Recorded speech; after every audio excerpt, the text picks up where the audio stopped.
Ada satu lelah yang tidak bisa disembuhkan dengan tidur. Ia tidak datang dari pekerjaan, tapi dari perlawanan yang terlalu lama terhadap kenyataan. Dan tanpa sadar, kita memelihara lelah itu setiap hari.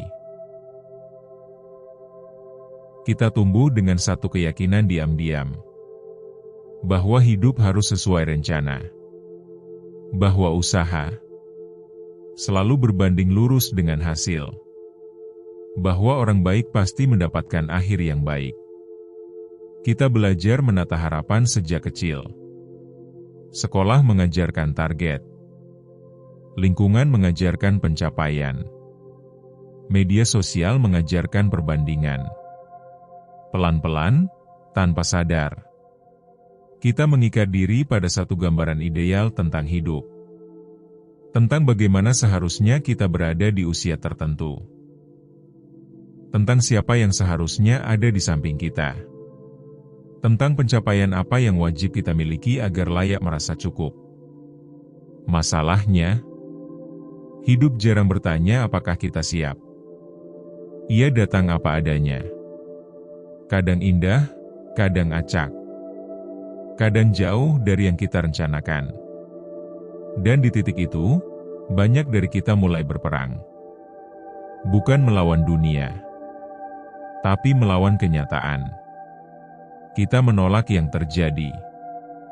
Kita menyangkal yang hilang. Kita marah pada hal-hal yang tidak bisa kita ubah. Kita menyebutnya bertahan. Padahal seringkali, itu hanya bentuk lain dari kelelahan. Jika kamu merasa hidup belakangan ini terasa berat, padahal tidak ada masalah besar, mungkin bukan karena kamu lemah. Mungkin karena kamu terlalu keras pada realitas. Dan sebentar lagi, kita akan masuk ke bagian yang jarang orang mau dengar. Masalah utama kita bukan rasa sakit.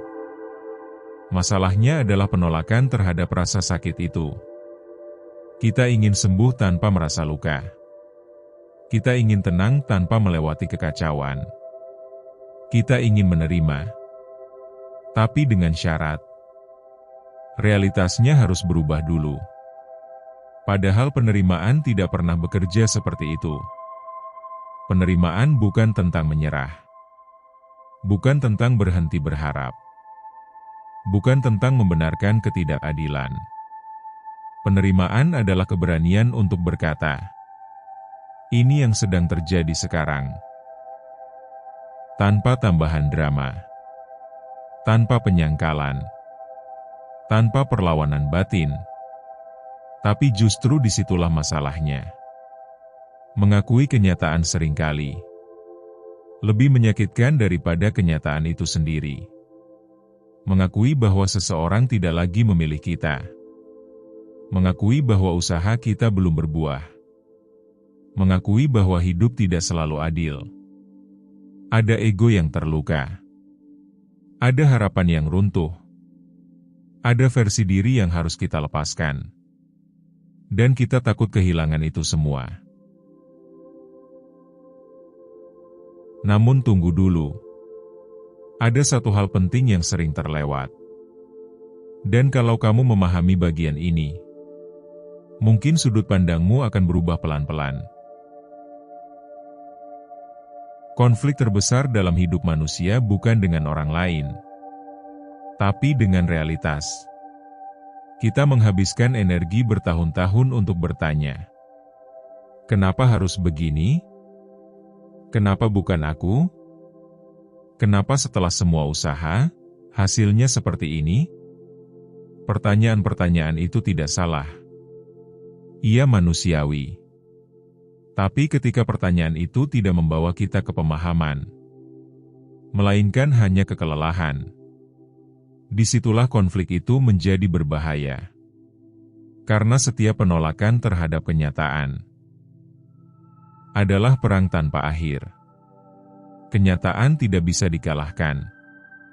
Ia hanya bisa dihadapi atau dihindari.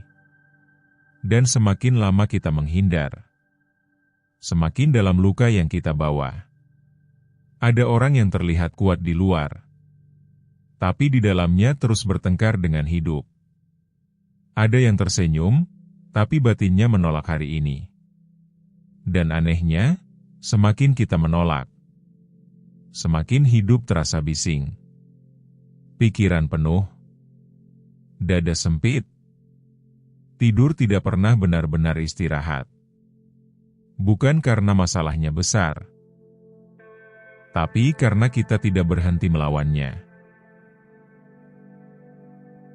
Di titik ini, banyak orang berpikir, kalau aku menerima, berarti aku kalah.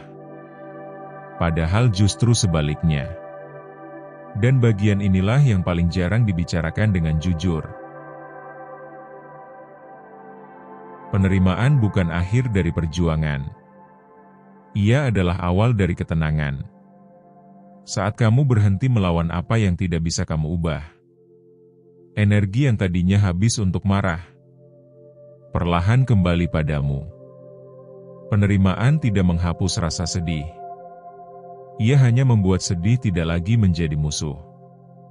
Kamu masih bisa kecewa, masih bisa berduka, masih bisa lelah, tapi tidak lagi sendirian melawan dunia.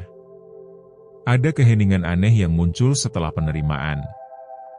Bukan karena semua masalah selesai, tapi karena kamu berhenti menarik tali dari dua arah. Kamu tidak lagi berkata, hidup seharusnya begini. Kamu mulai berkata, hidup sedang begini. Dan dari kalimat sederhana itu, lahirlah ruang. Ruang untuk bernapas. Ruang untuk memilih respon. Ruang untuk bergerak tanpa beban berlebih. Penerimaan bukan membuatmu pasif. Ia membuat langkahmu lebih jujur. Karena kamu tidak lagi berjalan untuk membuktikan apa-apa. Kamu berjalan karena memang itulah langkah yang bisa kamu ambil hari ini. Dan anehnya, ketika batin mulai tenang, jalan seringkali terbuka dengan cara yang tidak terduga. Mungkin hidupmu hari ini tidak seperti yang kamu bayangkan dulu. Mungkin ada bagian yang masih terasa pahit, atau kehilangan yang belum sepenuhnya sembuh. Tidak apa-apa. Penerimaan tidak meminta kamu untuk baik-baik saja sekarang. Ia hanya mengajakmu berhenti memukul diri sendiri karena keadaan.